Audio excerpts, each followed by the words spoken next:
Hello friends, welcome to the channel Vales&Tales. Today we will discuss a novel called Fugitive Histories.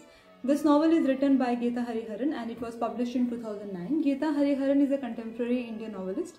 Not only a novelist but also a short story writer, a non-fiction writer who has edited a lot of essay collections as well. And her first work, which is called The Thousand Faces of Night, has won her Commonwealth Literature Prize. And this work, Fugitive Histories, was published in 2009 and it actually revolves around an important event that has happened in our country and that has actually disturbed India as a nation. I'm talking about 2002 Gujarat riots, wherein the Muslims have been murdered and their properties were being destroyed in Gujarat, and this actually forms the basic theme of this novel. And this is something which has happened in Gujarat, but how it is impacting the lives of people in Delhi and Mumbai. And through this novel, actually, Githa Hariharan is telling us a very poignant and very important message that how we all are entangled to each other, how our lives are enmeshed. What is happening somewhere at a distance has actually the potential and the power to disturb us here. So it is very important to develop a kind of environment around us, that results in love and happiness rather than chaos, animosity and aggression and violence, because it's not like that something is happening there and we'll remain immune. No, it's not like that. What is happening at Gujarat has so much power that it is impacting people who are sitting at Delhi, Mumbai and many other places, right? So diving into the story of the novel, and one more thing which I want to tell you at the very outset of this analysis, that history tells us numbers, but it is the fiction that tells us about the people. Right? It actually gives name to all those numbers. So we know Gujarat riots, we know a number of people have died, have lost their lives, but through fiction, we are introduced to the names of the person, who have lost their life, who are being missed. So in this way, you can actually relate to things, you can actually feel for those things, right? Now, talking about the summary of this novel is actually divided into three parts. The first part is called Missing Persons, the second part is called Crossing Borders, and third part is called Funeral Rites. Now talking about the first part, which is called the Missing Persons. In this part, we are introduced to a lady whose name is Mala, and in the very first chapter, we are told that Mala is a widow who has lost her husband and the name of husband is Asad. Now, as the name itself suggests, that Mala belongs to a name, belongs to a religion which is Hinduism, and Asad, this name actually belongs to a religion which is Islam. So Mala has done an inter-religion marriage, But was it easy for Mala to marry a man who does not belong to her religion? So this story will be revealed to us through the memory of Mala. Since Asad is not alive, so in the first part, everything we are told, we are introduced through the memory of Mala. So it is Mala who tells us that how she met Asad and how it is very difficult for her to convince her family that she wants to marry Asad, but somehow she is able to marry Asad, and now Asad is no more and she is living with her two children. Her two children who are also not living with her because it's after a lot of, the children are grown up now, and Asad has also died very lately. It's not that immediately after the marriage Asad has died. No, they have lived a very happy life together. And how Asad died, why he died, this will get to know towards the ending of the novel, which is your third part, that is the funeral rites. So in the first part, we are just introduced to the childhood of Mala, how she has spent her childhood in her grandmother's home, which is called the Dilkash house. And we are introduced to her grandmother, whose name is Bala. And this female, Bala, was shackled by her husband, and her husband was a stereotypical patriarch who never let their women do whatever they want to do, who never free their women. And similarly, the life of Bala was very bad. She was living in her home, confined to her home only. She is not even allowed to go to the rooftop or the terrace, so she is doing domestic chores and all. And Mala, when she visits her grandmother's home, she spends a lot of her time with Bala. And Bala narrates a lot of her stories to Mala and tells her that I want you to fly, I want you to live the life that you want to live. I don't want you to live a very confined life.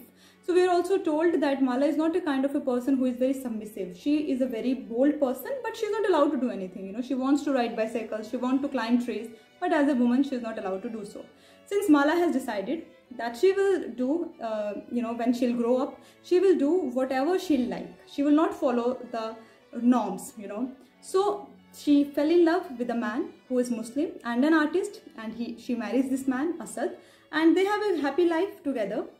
But then something has happened that has changed their life. Now what that thing has happened and how it has changed their life, that we'll get to know in the third part, which is called the funeral rites, right? So in the first part, we are told about Mala, her husband Asad, who is not with her and who is dead, and Mala is living in Delhi. Her daughter Sara, she is working with an NGO in Mumbai, and she writes for that NGO. She is actually a editor and script writer. And her son Samar, he also doesn't live with her mother. Her mother is living all alone, and she actually works in a school library. She is a librarian, and she spends her time in her home and in her library, and of course with her husband's memories. So this is, now she has lost her husband, and her husband is an artist, he's a painter.